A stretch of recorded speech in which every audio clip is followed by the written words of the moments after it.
தலைப்பு: ஒப்பிட்டு பார்க்கும் சோதனை எனும் பாடத்தின் தொடர்ச்சி, பாகம் 2, பக்கம் 24 முதல். பேதுருவும் பவுலும். கலாத்தியர் 2ஆம் அதிகாரத்தில் உபதேச ரீதியில் பேதுருவுக்கும் பவுலுக்கும் இடையே ஏற்பட்ட கருத்து வேறுபாடு சம்பவத்தில் என்ன நடந்தது? ஒப்பிட்டு பார்த்தால் பவுல் என்பவர் புதியதாக வந்தவர், பேதுருவுக்கு பின் வந்தவர். இவர் ஆதிகால சபையை துன்புறுத்தியவராகவும் காணப்பட்டார். அதே சமயம் பேதுருவுக்கோ பரலோகத்தின் கதவை திறப்பதற்கான திறவுகோள்கள் கொடுக்கப்பட்டன. அதாவது சபையாவதற்கான பரம அழைப்பினை முதலில் யூதருக்கும் பின்னர் புறஜாதிகளுக்கும் கொடுக்கும் வாய்ப்பு பேதுருவுக்கு கொடுக்கப்பட்டது. இருப்பினும் புறஜாதியாரை யூதர் முறைமையாக நடக்கும்படி கட்டாயம் பண்ணுவது பற்றிய இந்த விவாதத்தில் யார் சரியான தரப்பில் காணப்பட்டார்? ஆம், பவுலே சரியாக சொன்னார். இது 2 அப்போஸ்தலருக்கு இடையே ஆன ஓர் உபதேச ரீதியான வாதமாக இருந்தது. மேலும் பேதுருவுக்கும் பின் புதிதாக வந்தவராகிய பவுல்தான் இங்கு சரியாக சொன்னார். பவுலின் நிலைப்பாடு நமக்கு தெரியும். ஆனால் இங்கு வரும் ஒப்பிட்டு பார்க்கும் சோதனையில் பேதுருவின் மனப்பான்மை என்னவாக இருந்தது? பாருங்கள். பேதுரு தன்னுடைய நிருபத்தில் 2 பேதுரு 3ஆம் அதிகாரம் 15-16 வசனங்களில் பவுல் அவருடைய நிருபங்களில் ஆழமான விஷயங்களை எழுதியிருப்பதையும், அவர் சொன்னவைகளில் சில மிகவும் ஆழமான காரியங்கள் என்பதால் அவைகள் அறிகிறதற்கு அரிதாய் இருக்கிறது என்பதையும் தாழ்மையுடன் ஒப்புக்கொண்டு, நமக்கு பிரியமான சகோதரனாகிய பவுல் என்று பேதுரு எழுதியிருப்பது உங்களுக்கு நினைவிருக்கலாம். பேதுரு பவுலின் உபதேச ரீதியான திறன்களையும் நுண்ணறிவுகளையும் அங்கீகரித்தார். சரியான நேரத்தில் பேதுரு அந்த ஒப்பிட்டு பார்க்கும் சோதனையை வெற்றிகரமாக கடக்கலானார். அடிமைகளும் எஜமானரும். ஆரம்ப கால சபையில் வேலைக்காரருக்கும் எஜமானருக்கும் இடையே எப்பேற்பட்ட சோதனைகள் இருந்திருக்க வேண்டும்? இதை குறித்து நான் அடிக்கடி யோசித்ததுண்டு. நீங்களும் யோசித்திருப்பீர்கள் என்று நான் நம்புகிறேன். 3 வெவ்வேறு இடங்களில் பவுல் வேலைக்காரராக இருந்த சகோதரருக்கு எழுதியிருக்கிறார். அப்படி வேலைக்காரர் என்று பயன்படுத்தப்பட்ட வார்த்தைக்கான கிரேக்க வார்த்தை அடிமைகள் என்பதாகும். அவர் அடிமைகளுக்கும் எழுதியிருக்கிறார், எஜமானருக்கும் எழுதியிருக்கிறார். இந்த 2 வகுப்பாரும் கிறிஸ்தவ விசுவாசிகளே. இருப்பினும் என்ன கவனிக்கிறோம் என்றால், அவர் உங்கள் அடிமைகள் அனைவரையும் விடுவியுங்கள் என்று எஜமானருக்கும், உங்கள் சுதந்திரத்திற்காக உங்கள் எஜமானருக்கு எதிராக கிளர்ச்சி செய்யுங்கள் என்று அடிமைகளுக்கும் எழுதவில்லை என்பதாகும். மாறாக அவர்கள் இருவரையுமே தங்களுக்குரிய பொறுப்பிலும் தங்களுடைய வெவ்வேறான ஸ்தானங்களிலும் கிறிஸ்துவுக்குரிய குணலட்சணத்தோடு செயல்படும்படிக்கே எழுதுகிறார். சகோதர சகோதரிகளே, ஒரு கிறிஸ்தவ எஜமானனுக்கு அடிமையாக இருப்பதில் இருக்கும் ஒப்பிட்டு பார்க்கும் சோதனை எவ்வளவு கடினமாக, கஷ்டமாக இருந்திருக்கும் அல்லவா? வாழ்க்கையின் வெவ்வேறு அனுபவங்களில் நாம் அடிமைகளாக கட்டுண்டிருக்க வாய்ப்புள்ளது. உதாரணம், ஒருவேளை அர்ப்பணிக்கப்படாத வாழ்க்கை துணை எனும் சோதனையோடு நாம் கட்டப்பட்டிருக்கலாம். நம்மை பாரமாக்கி நாம் விரும்புவது போல் பயணம் செய்யவோ அல்லது சகோதர சகோதரிகளை உபசரிக்கவோ சுதந்திரம் இல்லாமல் நம்மை மட்டுப்படுத்துகிற பொறுப்புகளோடு நாம் கட்டப்பட்டிருக்கலாம். மற்ற சகோதர சகோதரிகள் தங்கள் விருப்பப்படி பயணம் செய்யவும், தங்கள் விருப்பப்படி உபசரிக்கவும், தங்கள் விரும்பும் எல்லா கூட்டங்களுக்கும் செல்லவும் அவர்களுக்கு சுதந்திரம் இருக்க, நாமோ நமது வேலை ஸ்தலத்தில் கூட்டங்களுக்கு செல்வதை தடை செய்யும் சில வகையான சூழ்நிலைகளோடு நாம் கட்டப்பட்டிருக்கலாம். இவையெல்லாம் ஒப்பிட்டு பார்க்கும் ஒரு சோதனையாக மாறுவதற்கு வாய்ப்புள்ளது. உடல்நல பிரச்சனைகளை ஒப்பிட்டு பார்ப்பது. அடுத்து உடல் ஆரோக்கியம் எனும் சோதனை உள்ளது.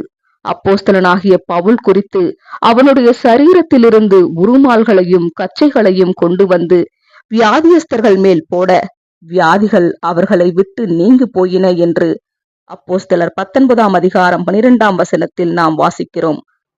மறுபுறம் 2 கொரிந்தியர் 12ஆம் அதிகாரத்தில் பரிசுத்த பவுல் தனது மாம்சத்திலுள்ள முள் தன்னை விட்டு நீங்கும்படி கர்த்தரிடம் 3 முறை ஜெபித்தது குறித்தும் உங்களுக்கு நினைவிருக்கலாம். கலாத்தியர் 4ஆம் அதிகாரமானது அந்த முள் அவருடைய பார்வை குறைபாடு என தெரிவிக்கிறது. அவர் கர்த்தருடைய மகிமையை கண்டபோது அவருடைய பார்வை பறிபோனது.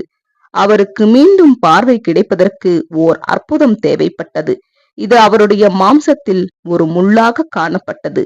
மேலும் அது அவரது வாழ்க்கையில் பெரும் சோதனையாக இருந்தபடியால் கர்த்தருக்கு சித்தமானால் அவர் அதை சொஸ்தமாக்கட்டும் என்று ஜெபம் செய்தார். ஆனால் அது கர்த்தருடைய சித்தமாக இருக்கவில்லை. மாறாக இந்த மோசமான உடல்நிலை எனும் சோதனைக்கு பவுல் தன்னை தாழ்மையாக ஒப்பு கொடுக்க வேண்டும் என்பதும், அவ்வாறு செய்வதன் மூலமாக அதிகப்படியான கர்த்தருடைய பலம் தன்னிலும் தன் மூலமாகவும் கிரியை செய்து வருவதை அவரால் வெளிக்காண்பிக்க முடியும் என்பதுமே கர்த்தருடைய சித்தமாக இருந்தது. இப்படியாக பவுல் மனத்தாழ்மையாக கர்த்தருடைய சித்தத்திற்கு ஒப்பு கொடுத்த காரியமானது நமக்கும் சரி, மற்றவர்களுக்கும் சரி, எக்காலத்திற்குமான ஒரு முன்மாதிரியாக இருக்கும். நாம் நமது உடல்நல பிரச்சனைகளை மற்றவர்களோடு ஒப்பிட்டு பார்க்கிறோமா? நமக்கு உடல்நலம் சரியில்லாமல் படுத்த படுக்கையாகி அவதிப்படும் போதோ, அல்லது உடல்நல குறைவுகளை சுமந்து கொண்டு நடமாடும் போதோ, கர்த்தாவே, மற்ற சகோதர சகோதரிகள் மாத்திரம் நல்ல ஆரோக்கியத்துடன் இருக்கிறார்களே, அதன் காரணமாக அவர்களுக்கு அதிகமான ஆவிக்குரிய வாய்ப்புகளும் கிடைக்கிறதே என்று வினவும் மனப்போக்கு நம்மிடம் காண வாய்ப்புள்ளது. சகோதர சகோதரிகளே, இது ஒரு கடுமையான, அதே சமயம் மிகவும் பொதுவாக காணப்படும் ஒரு சோதனையாக இருக்கிறது. ஆனாலும் பாருங்கள், பரிசுத்த பவுலினுடைய காரியத்தில் நாம் பார்க்கின்றபடி மற்றவர்களை குணப்படுத்திய அவர் அந்த வரத்தினை கொண்டு தன்னைத்தான் குணப்படுத்திக் கொள்ளவில்லை. அது குறித்து அவர் கர்த்தரிடமே மன்றாடினார். அப்படி மன்றாடிய போது அவருடைய கிருபையால் அதை தொடர்ந்து பொறுத்து கொள்ளுமாறே பதில் வந்தது. அவரும் அப்பதிலுக்கு கீழ்ப்படிந்து வாழ்ந்தார். இது நமக்கு ஒரு முன்மாதிரியாகும். உனக்கு என்ன?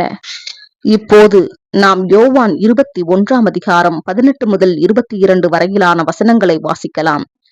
நீ இளவயதுள்ளவனாய் இருந்தபோது உன்னை நீயே அரை கட்டிக்கொண்டு உனக்கு இஷ்டமான இடங்களிலே நடந்து திரிந்தாய்.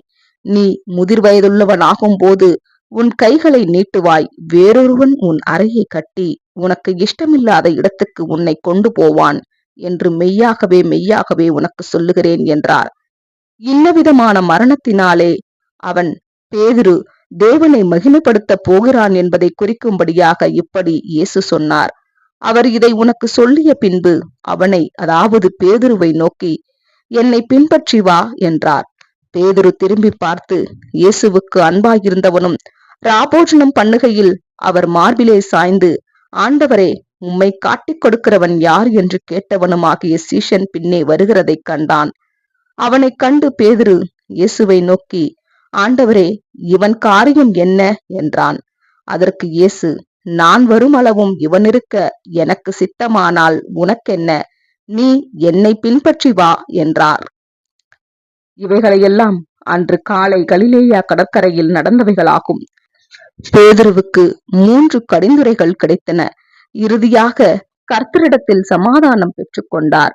ஆனாலும் பேதுருவுடைய கடைசி நாட்களில் அவருக்கு என்ன நடக்கும் என்பதை இயேசு தீர்க்க தரிசனமாக கூறினார். இது ஓர் இனிமையான தீர்க்க தரிசனமாக இருக்கவில்லை.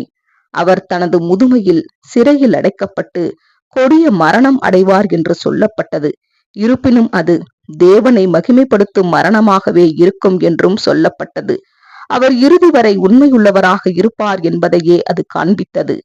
பேதுருவோ அல்லது மற்றவர்களோ இன்னும் ஆவியினால் ஜெனிப்பிக்கப்படவில்லை என்பதை நாம் நினைவில் கொள்ளும் போது பேதுருவோடு நம்மால் அதிகமாக அனுதாபம் கொள்ள முடிகிறது. கர்த்தர் கவனம் தன்மேல் திரும்பி இருக்கையில் அவர் தனது முன் யோசனையின்றி சட்டு சட்டு என்று செயல்படும் சுபாவத்தினால் ஆட்கொள்ளப்பட்டு என்ன செய்வது என்று அறியாமல் இயேசுவின் கவனத்தை தன்னிடமிருந்து விலக்கி யோவானிடமாக திசை திருப்ப முயன்றார் என்று நாம் சொல்லலாம். ஆனால் இயேசுவோ அவர் மீது இருந்த தம்முடைய கவனத்தை விலக்கவில்லை. மாறாக அவர் பேதுருவுக்கும் நம் அனைவருக்கும் கூட மிகவும் ஆழமானதொரு வாழ்க்கை பாடத்தை கொடுத்தார். ஒவ்வொருவரும் அவரவருடைய அனுபவங்களை சக சகோதரர்களுடனோ அல்லது வேறு யாருடைய அனுபவங்களுடனோ ஒப்பிட்டு பார்க்க கூடாது. மாறாக நாம் இயேசுவை பின்பற்றுவதிலேயே தொடர்ந்து கவனம் செலுத்த வேண்டும். இப்போது இது சம்பந்தமான ரீப்ரிண்ட் 4183 மற்றும் 4184 நாம் சில பகுதிகளை வாசிக்க விரும்புகிறோம். மிகவும் சிறப்பான கருத்துக்கள்.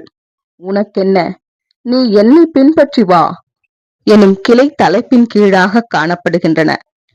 புது சிருஷ்டியின் ஒழுங்குமுறைகள் புத்தகம், பக்கம் 355, 356. இது கர்த்தருடைய பின்னடியார்கள் கற்றுக்கொள்ளுவதற்கு இருப்பதிலேயே கடினமான பாடமாகவும் அதே சமயம் மிகவும் முக்கியமான பாடமாகவும் காணப்படுகின்றது. நாம் சுற்றி பார்க்கவும் நமக்கு கர்த்தரால் அனுமதிக்கப்படுகின்றதான அதே அளவிலான சிற்றைகள் அல்லது சோதனைகள் அல்லது பிரச்சனைகள் அல்லது பாரங்கள் ஏன் சகசீஷன் ஒருவருக்கு அனுமதிக்கப்படவில்லை என்று சிந்திக்கவும் முற்படுவோமானால், மற்றும் கர்த்தர் குறித்தும் அவரது ஞானம் குறித்தும் அவரது செய்கைகள் குறித்தும் உள்ள விஷயத்தில் நியாயம் தீர்க்கிறவர்களாகுவதற்கு நாம் நம்மை அனுமதிப்போமே ஆனால் விளைவு நமக்கே பாதகமாய் காணப்படும். இது நம்முடைய சமாதானத்தை அமிழ்த்து போடும் மற்றும் நம்முடைய விசுவாசத்தினை வலுவற்றதாக்கிவிடும் மற்றும் ராஜ்யத்திற்கு நம்மை ஆயத்தப்படுத்திடுவதற்கு அவசியமான படிப்பினைகளை கற்றுக்கொள்வதற்கு தடையாக காணப்படும். தெய்வீக வழிநடத்தல்கள் செய்கைகள் குறித்து இத்தகைய விமர்சனங்கள், குறை கூறுதல்கள் நம்முடைய மனங்களில் தோன்றுமானால், பேதுருவினிடத்தில் நமது கர்த்தர் கூறின பதிலை போலவே நாமும் நம்மிடம், உனக்கென்ன, நீ பின்பற்றி வா, இந்த காரியங்கள் எல்லாம் ஒழுங்குபடுத்துவதற்கு நீ திராணியற்றவன், இன்னும் ஆண்டவர் தமது திட்டங்கள் மற்றும் நோக்கங்கள் அனைத்தையுமே உனக்கு விவரித்துக் கொண்டிருக்க வேண்டும் என்ற அவசியமும் இல்லை. அது தகுதியாயும் இராது. விசுவாசத்தையும் கீழ்ப்படிந்து ஒப்பு கொடுத்தலையும் நம்பிக்கையையும் கற்றுக்கொள்ளுவதே உனக்கு நலமாயிருக்கும் என்று உடனடியாக கூறிட வேண்டும்.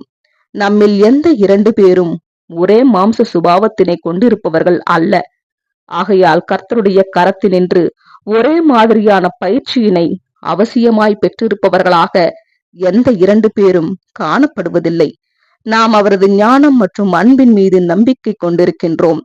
நமக்கான சோதனைகள் அதிகமாய் இருக்குமானால் அதற்கேற்ப நம்முடைய ஆசீர்வாதங்களும் அதிகமாய் இருக்கும் என்றும், என் கிருபை உனக்கு போதும், பலவீனத்திலே என் பலம் பூரணமாய் விளங்கும் என்று கர்த்தர் பவுல் அப்போஸ்தலரிடம் கூறினது போன்று நம் ஒவ்வொருவரிடமும் கூறுவார் என்றும் உணர்ந்து நமது நம்பிக்கையினை வெளிப்படுத்திடுவோமாக. 2 கொரிந்தியர் 12ஆம் அதிகாரம் 9ஆம் வசனம். மெய்யாகவே இது கர்த்தரை நன்கு பின்பற்றின ஒருவரிடமிருந்து வந்த ஞானமான அறிவுரையாகும். ஒப்பீடுகள் அருவருப்பானவை என்பது ஒரு பொதுவான பழமொழியாகும். அதாவது, அரிதாகவே ஒப்பீடுகளிலிருந்து ஏதேனும் நன்மை உண்டாகும். ஒருவேளை பிரியமான பேதுரு அன்று காலை கடற்கரையில் கர்த்தருடனான தனது உறவு குறித்து ஊக்கமிழந்தவராய் தனக்குள் ஓர் ஐயப்பாடு உணர்வுடன் போராடி கொண்டிருந்திருக்கலாம். சில சமயங்களில் இதே போன்ற போராட்டம் நமக்குள்ளும் காணப்பட வாய்ப்புள்ளது. இது நம்மை எளிதில் மற்றவரோடு ஒப்பிடுவதற்கு வழிவகுத்திடும். சகோதரர் ரசல் அவர்களின் தொகுதியில் நம்மை குறித்து வெவ்வேறு குணாதிசயங்கள் கொண்டவர்கள் என்று எழுதுகின்றார். தன்னம்பிக்கை அதிகமுள்ள நம்மில் சிலருக்கு இந்த போராட்டம் அதிகமாக இருக்காது. போதிய நம்பிக்கை இல்லாத மற்றவர்களுக்கோ சில சமயங்களில் மற்றவர்களை காட்டிலும் கர்த்தருடனான தங்களது உறவு குறைந்து காணப்படுகிறது என்பதற்கான ஒரு சான்றாக இந்த போராட்டம் இருக்குமோ என்று சிந்திப்பதற்கு வாய்ப்புள்ளது. ஆனால் இயேசுவிடமிருந்து பேதுருவுக்கு கொடுக்கப்பட்ட இந்த பாடமானது நம் அனைவருக்குமே பொருந்தும். உனக்கென்ன, நீ என்னை பின்பற்றி வா. கர்த்தர் நம்மை மற்றவர்களுடன் ஒப்பிடுவதில்லை. சிறப்பானதொரு அளவீடோ அல்லது தரநிலையோ இருந்தால் அதோடு நம்மை ஒப்பிட்டு பார்த்து நமது முன்னேற்றத்தையும் நாம் எவ்வளவு சிறப்பாக செயல்படுகிறோம் என்பதையும் அளவிடலாமே அல்லது கணக்கிடலாமே. அப்படி ஓர் அளவீடோ அல்லது தரநிலையோ இருந்தால் நன்றாக இருக்குமே என்று நாம் விரும்புவது மிகவும் இயல்பானதே. ஆனால் சக விழுந்து போன ஒரு மனிதனை நம்மை அளவிடுவதற்கான அல்லது ஒப்பிட்டு பார்ப்பதற்கான ஒரு தரநிலையாக வைத்துக் கொண்டோமே ஆனால், கிறிஸ்தவனாகிய நமக்கு அந்த தரநிலை மிகவும் தரம் குறைந்ததாக இருக்கும். நமக்கென்று வைக்கப்பட்டுள்ள ஒரு தரநிலை உள்ளது. அது தேவனுடைய வார்த்தையிலேயே காணப்படுகிறது. அது அவருடைய குமாரனாகிய இயேசுவில் முன்மாதிரியாக காண்பிக்கப்பட்டுள்ளது. இயேசு பேதுருவிடம் கூறியது போல, மற்றவரை அல்ல, மாறாக என்னை பின்பற்றி வா, ஃபாலோ மீ என்பதே நமக்கான புத்திமதியும் கூட. பரிசுத்த பவுலுடைய ஆலோசனை. நாம் நமது சகோதர சகோதரிகளை நல்ல முன்மாதிரிகளாக பார்க்கலாம். ஆனால் அவர்களை நம்மோடு ஒப்பிட்டு பார்க்காதபடிக்கு கவனமாக இருப்போமாக. நம்மிடையே அதிகமான பற்பல வேறுபட்ட அம்சங்கள் காணப்படுகின்றன. அவற்றில் பலவற்றை நம்மால் நாமே ஒருபோதும் அறிந்து கொள்ள முடியாதவர்களாய் இருக்கிறோம். ஆனால் நம் ஒவ்வொருவருக்கும் வரம்புகள், சூழ்நிலைகள், தனித்தன்மைகள், நம் ஒவ்வொருவரையும் நெருக்கி நிற்கிற பாவங்கள், ஒவ்வொருவருக்கும் பல்வேறு பொறுப்புகள், வெவ்வேறான தாளந்துகள் முதலியவைகளை தேவன் அறிவார். நமது பரமபிதா மாத்திரமே அறிவார். 1 கொரிந்தியர் 11:1 நான் கிறிஸ்துவை பின்பற்றுகிறது போல நீங்கள் என்னை பின்பற்றுகிறவர்களாய் இருங்கள் என்று பரிசுத்த பவுல் கூறுகிறார். இது போன்ற சிந்தனைகள் பிலிப்பியர் 3:17 மற்றும் 1 தீமோத்தேயு 4:12 ஆகிய வசனங்களிலும் காணப்படுகின்றன. ஆம், மற்றவர்கள் கிறிஸ்துவை பின்பற்றுவதை பார்த்து அந்த நல்ல முன்மாதிரியை நாமும் பின்பற்ற விரும்புகிறோம். இருப்பினும் சந்தேகத்திற்கிடமின்றி பவுல் என்ன சொல்ல வருகிறார் என்றால், தனது வாழ்க்கை முறையை உற்று கவனித்து அதிலிருந்து நாமும் நமது அர்ப்பணிப்பின் பொருத்தனைகளை நிறைவேற்றுவதிலும் நமது பரிசுத்தமாகுதலை ஆழமாக்குவதிலும் எவ்வாறு காலத்தையும் தாளந்தையும் பிரயோஜனமாக பலி செலுத்தலாம் என்பதையும் கற்றுக்கொள்ளலாம் என்பதே ஆகும். மாறாக ஒப்பிட்டு பார்க்க சொல்லவில்லை. ஒவ்வொருவரும் தனித்துவமானவர்கள். சகோதர சகோதரிகளே, நாம் ஒவ்வொருவரும் ஒரு தனித்துவமான கைவேலைப்பாடாக இருக்கிறோம். 1,44,000 பேர் அடங்கிய கிறிஸ்துவின் அந்த ஆவிக்குரிய சரீரத்தில் ஒரு தனித்துவமான ஸ்தானத்தை அடைவதற்காக தேவன் நம்மில் கிரியை செய்தும் கிறிஸ்து இயேசுவுக்குள்ளாக நம்மை வளர்த்தியும் வருகிறார். மேலும் நம்மால் கிரகிக்க முடியாத ஒரு ஸ்தானத்திற்காக மிக துல்லியமாக அவர் நம்மை செதுக்கியும் வடிவமைத்தும் வருகிறார். கிறிஸ்தவராகிய நாம் எந்த வகையில் ஒருவருக்கொருவர் சம்பந்தப்பட்டுள்ளோம் என்பதற்கு உதாரணமாக மனித சரீரத்தை பவுல் பயன்படுத்திய விதம் அற்புதமானது. இதை காட்டிலும் நமது ஒப்பிட்டு பார்க்கும் சோதனைகளை தடுப்பதற்கான சிறந்ததொரு வழியை நம்மால் சிந்தித்து பார்க்க முடியாது. அவர் விளக்குவது போல் 1 கொரிந்தியர் 12 ஆவியினால் ஜெனிப்பிக்கப்பட்ட அனைவரும் கிறிஸ்துவின் ஆவிக்குரிய சரீரத்தின் அங்கங்களாக இருக்கிறார்கள். அவரே தலை. எவ்வாறு ஒரு மனித சரீரத்தில் தலையானது சரீரத்தின் அனைத்து செயல்பாடுகளையும் ஒருங்கிணைக்கிறதோ அதுபோலவே அவர் தமது சரீரத்தின் ஒவ்வொரு உறுப்புக்கும் தனித்தனியாகவும் ஒட்டுமொத்தமாகவும் அவற்றிற்கான வழிகாட்டுதல்களை வழங்கி வருகிறார். ஒரு கையாக இருக்கும் அங்கத்தினன் தன்னை மற்ற சரீர அங்கத்தினரை விடவும் அதிக முக்கியத்துவம் வாய்ந்தவராகவோ அல்லது குறைவான முக்கியத்துவம் வாய்ந்தவராகவோ நினைக்க கூடாது என்று பவுல் கூறுகிறார். மாறாக ஒரு சரீர அங்கத்தால் செய்ய முடிகிற வேலையை மற்றொரு அங்கத்தால் செய்ய முடியாது. பின்வருபவை மிக சிறந்த வசனங்களாக இருக்கின்றன. 1 கொரிந்தியர் 12:22-27 சரீர அவயவங்களில் பலவீனம் உள்ளவைகளாய் காணப்படுகிறவைகளே மிகவும் வேண்டியவைகளாய் இருக்கிறது. மேலும் சரீர அவயவங்களில் கனவீனமாய் காணப்படுகிறவைகளுக்கே அதிக கனத்தை கொடுக்கிறோம். நம்மில் லட்சணம் இல்லாதவைகளே அதிக அலங்காரம் பெறும். நம்மில் லட்சணம் உள்ளவைகளுக்கு அலங்கரிப்பு வேண்டியதில்லை. சரீரத்திலே பிரிவினை உண்டாயிராமல் அவயவங்கள் ஒன்றை குறித்து ஒன்று கவலையாய் இருக்கும்படிக்கு தேவன் கனத்தில் குறைவுள்ளதற்கு அதிக கனத்தை கொடுத்து இப்படி சரீரத்தை அமைத்திருக்கிறார். ஆதலால் ஒரு அவயவம் பாடுபட்டால் எல்லா அவயவங்களும் கூட பாடுபடும். ஒரு அவயவம் மகிமைப்பட்டால் எல்லா அவயவங்களும் கூட சந்தோஷப்படும். நீங்களே கிறிஸ்துவின் சரீரமாயும் தனித்தனியே அவயவங்களாயும் இருக்கிறீர்கள். திருவிவிலியம். மாறாக உடலில் மிக வலுவற்றவர்களாய் தோன்றும் உறுப்புகளே மிகவும் தேவையானவைகளாய் இருக்கின்றன. உடலின் மதிப்பு குறைவான உறுப்புகள் என நமக்கு தோன்றுபவற்றிற்கே நாம் மிகுந்த மதிப்பு கொடுக்கிறோம். நம் மறைவான உறுப்புகளே மிகுந்த மதிப்பு பெறுகின்றன. மறைந்திராத நம் உறுப்புகளுக்கு அது தேவையில்லை. மாறாக மதிப்பு குறைந்த உறுப்புகளுக்கு மிகுந்த மதிப்பு கொடுத்தே கடவுள் உடலை ஒன்றிணைத்து உருவாக்கினார். உடலில் பிளவு ஏற்படாமல் ஒவ்வொரு உறுப்பும் மற்ற உறுப்புகளின் மீது ஒரேவித கவலை கொள்ள வேண்டும் என்றே இப்படி செய்தார். ஓர் உறுப்பு துன்புற்றால் அதனுடன் மற்ற எல்லா உறுப்புகளும் சேர்ந்து துன்புறும். ஓர் உறுப்பு பெருமை பெற்றால் அதனுடன் மற்ற எல்லா உறுப்புகளும் சேர்ந்து மகிழ்ச்சியுறும். நீங்கள் கிறிஸ்துவின் உடல், ஒவ்வொருவரும் அதன் தனித்தனி உறுப்புகள். நாம் பலவீனராகவோ பலமுள்ளவராகவோ நன்றாக பழகக்கூடியவராகவோ கூச்ச சுபாவம் உள்ளவராகவோ நன்கு பேசக்கூடியவராகவோ அல்லது அமைதியானவராகவோ உடல் நலத்துடன் போராடுபவராகவோ வலிமையானவராகவோ ஏழைகளாகவோ அல்லது பணக்காரராகவோ சிறந்த மாணவராகவோ அல்லது இன்னும் முயற்சிப்பவராகவோ பொது ஜெபம் ஜெபிப்பதில் பதட்டமானவராகவோ அல்லது நன்கு ஜெபிப்பவராகவோ இருக்கலாம். ஆனால் ஒவ்வொரு அங்கத்தினரும் பாராட்டப்பட மதித்துணரப்பட வேண்டும் மற்றும் ஒவ்வொரு அங்கத்தினரும் அந்த ஒரே சரீரத்தில் தனித்துவமாக இருக்கிறார்கள் என்பதை உணர்ந்து கொள்வதற்கு நம்மை பெரிதும் ஊக்குவிக்கும் வகையில் இந்த வசனங்களும் இங்குள்ள ஆவிக்குரிய பாடங்களும் வடிவமைக்கப்பட்டுள்ளன. முடிவுரை. 6ஆம் தொகுதியாகிய புது சிருஷ்டி எனும் புத்தகத்தில் பக்கம் 174, 175, ஆங்கிலத்தில் பக்கம் 146 காணப்படும் சில ஊக்கமளிக்கும் கருத்துக்களோடு நாம் இப்பாடத்தை நிறைவு செய்யலாம்.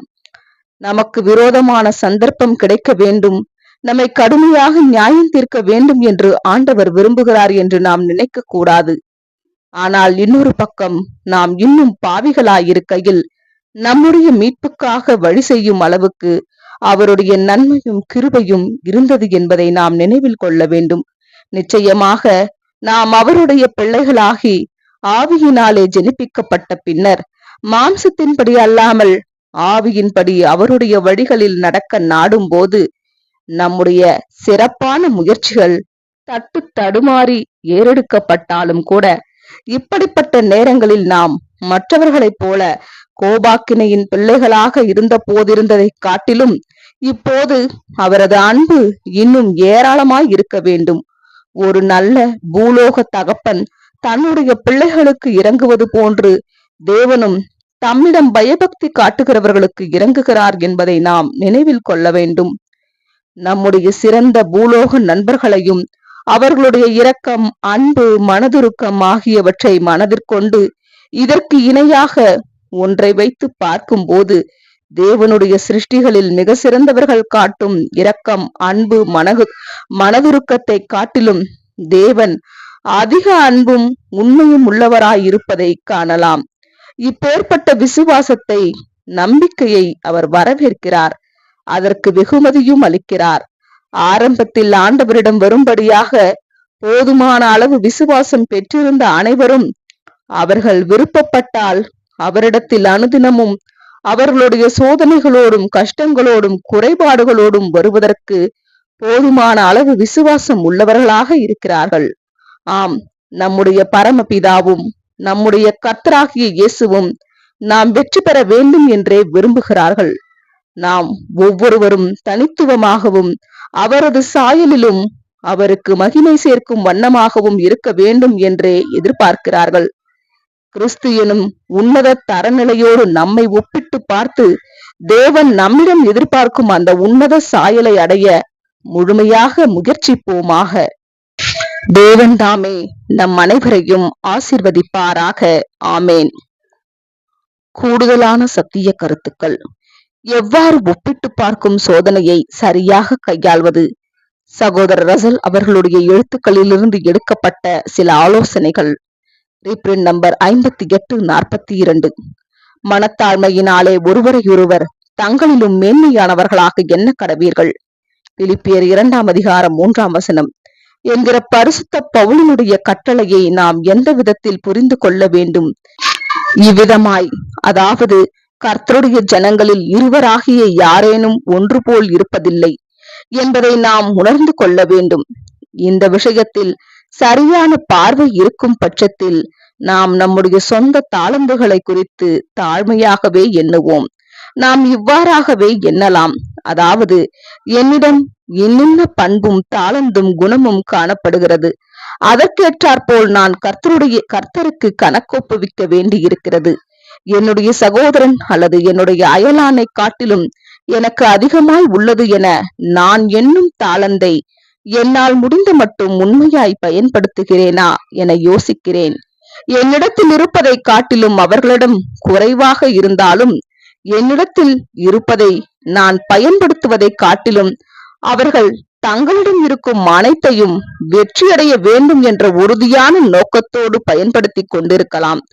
ஒருவேளை இது உண்மையாக இருந்தால் இந்த விஷயத்தில் அவர் என்னை விட சிறந்தவராக இருக்கிறார். நாம் நம்மை தாழ்மைப்படுத்த வேண்டும் என்பது நமக்கு எவ்விதமான தாளந்தோ ஆற்றலோ திறமையோ இல்லை என்று எண்ண வேண்டும் என்று அர்த்தம் கொள்வதாக நினைக்க தேவையில்லை. அத்தகைய எண்ணம் புத்தியீனமாயிருக்கும். மாறாக நம்மை குறித்து தெளிந்த புத்தியோடு நிதானித்து பார்க்க வேண்டும். நம்முடைய ஆற்றல்கள் அனைத்தும் தேவனிடத்திலிருந்து வருகின்றன என நாம் எண்ண வேண்டும். எனவே நம்முடைய அயலகத்தார் அல்லது நம்முடைய சகோதரன் அல்லது நம்முடைய சகோதரியை விட ஏதோ சில ஆசீர்வாதங்கள் நமக்கு அதிகமாய் உள்ளது என்று நாம் காணும் போது நாம் அது குறித்து நன்றி உள்ளவர்களாய் இருப்போமாக. அதே சமயம் பெருமையடித்துக் கொள்ள நம்மிடம் ஏதோ ஒன்று உள்ளது என்று ஒரு கணம் கூட நினைக்காமல் இருக்க கடவோம். இது ஓர் ஈவு. நாம் இந்த ஈவின் மதிப்பினை உணர்ந்து மகிழ்ச்சி அடைய வேண்டும். மாறாக அதை பெற்றிருப்பது நிமித்தம் இருமாப்பு அடையக்கூடாது. நாம் ஈவை பெற்றுக்கொண்டோம் என்பது நாம் அதில் குறைவுபட்டிருந்தோம் என்றும் அது நமக்கு தேவையாய் இருந்தது என்பதையுமே காட்டுகிறது. Reprint number 5810. ஒவ்வொருவரும் கிறிஸ்துவின் சரீரத்தில் காணப்படும் உடன் அங்கத்தினனுடைய நற்குணங்களையும் தாளந்துகளையும் காண முடிகின்ற மனத்தாழ்மை உள்ளவர்களாய் இருக்க வேண்டும் என்றும் ஒரு விதத்தில் மற்றவர்களிடம் உள்ள அந்த நற்குணங்கள் தங்களுடையதை காட்டிலும் மேன்மையானவை என்பதை எண்ண வேண்டும் என்றும் பரிசுத்த பவுல் அறிவுறுத்துகின்றார். ஒவ்வொருவனும் மனத்தாழ்மையுடன் உடன் சகோதர சகோதரிகளிடம் சில குறிப்பிட்ட நற்பண்புகள் அல்லது நற்குணங்கள் தன்னுடையதை காட்டிலும் உயர்வாய் இருப்பதை மகிழ்ச்சியோட அடையாளம் கண்டு கொண்டு அதற்கேற்ப அவற்றை பெற்றிருக்கும் நபரையும் உயர்வாக மதித்திட வேண்டும். சம்பந்தப்பட்ட பிலிப்பியர் 2ஆம் அதிகாரம் 3ஆம் வசனத்திற்கான விளக்க உரை. பிலிப்பியர் 2ஆம் அதிகாரம் 3ஆம் வசனம். ஒன்றையும் வாதினாலாவது வீண் பெருமையினாலாவது செய்யாமல் மனத்தாழ்மையினாலே ஒருவரையொருவர் தங்களிலும் மேன்மையானவர்களாக எண்ண கடவீர்கள். வாதினாலாவது. விளக்கம். கட்சி மனப்பான்மையிலிருந்து டயக்லாட் மொழியாக்கம். கட்சி மனப்பான்மையிலிருந்து நீதிக்கான நேர்மை அனுமதிக்கும் அளவிற்கு நமது நடத்தை சமாதானமானதாக இருக்க வேண்டும். ஆனால் தேவையான சமயத்தில் உறுதி இல்லாமலோ போரிடும் தன்மை இல்லாமலோ காணப்படக்கூடாது. வீண் பெருமையினாலாவது. விளக்கம். சுயத்திற்கு கடைசி இடம் என்பதே இந்த அறிவுரையின் சாராம்சமாயிருக்கிறது. அப்போஸ்தலர்கள் இப்பாடத்தை கற்றுக்கொள்ள வேண்டியிருந்தது. இக்கொள்கை திருச்சபைக்கும் நீட்டிக்கப்பட்டுள்ளது. தற்புகழ்ச்சியும் ஒப்புயர்வற்ற மேன்மையடைவதற்கான பிரயாசங்களும் கர்த்தருடைய ஆவிக்கும் அவருடைய ஆசீர்வாதத்தை பெற்றுக்கொள்வதற்குமான மிகப்பெரிய எதிரிகளாக இருக்கின்றன. ஒன்றையும் செய்யாமல். விளக்கம். சமாதான கட்டினால் ஆவியின் ஒருமையை காத்துக் கொள்ளுவதற்கு ஜாக்கிரதையாயிருங்கள். எல்லாவற்றையும் தேவனுடைய மகிமைக்கென்று செய்யுங்கள். தெய்வீக வார்த்தையை நீ தியானிப்பதற்கு கிறிஸ்துவின் சரீரத்தின் அங்கங்களாக ஒருவருக்கொருவர் உதவி செய்வதற்கும் நாம் ஒன்று கூடி வரும்போது எதையும் செய்யலாம். டயக்லாட் மொழியாக்கம். சபையிலோ வீட்டிலோ. மனத்தாழ்மையினாலே. விளக்கம்.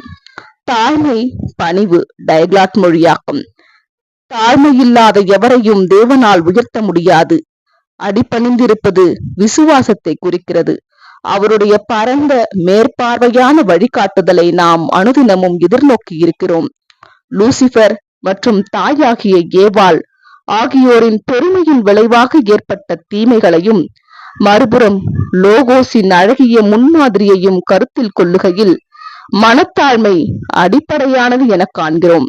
நாம் நம்மை குறித்து நிதானமாக தெளிவாக சிந்திக்க வேண்டும். நமது ஆற்றல்கள் அனைத்தும் தேவனிடமிருந்து வருபவையாகும். தேவன் நமக்கு ஓர் ஈவை வரத்தை அளித்திருக்கிறார் என்றால் அது ஒரு காலத்தில் நம்மிடம் இல்லாமல் இருந்ததையே அது குறிக்கிறது.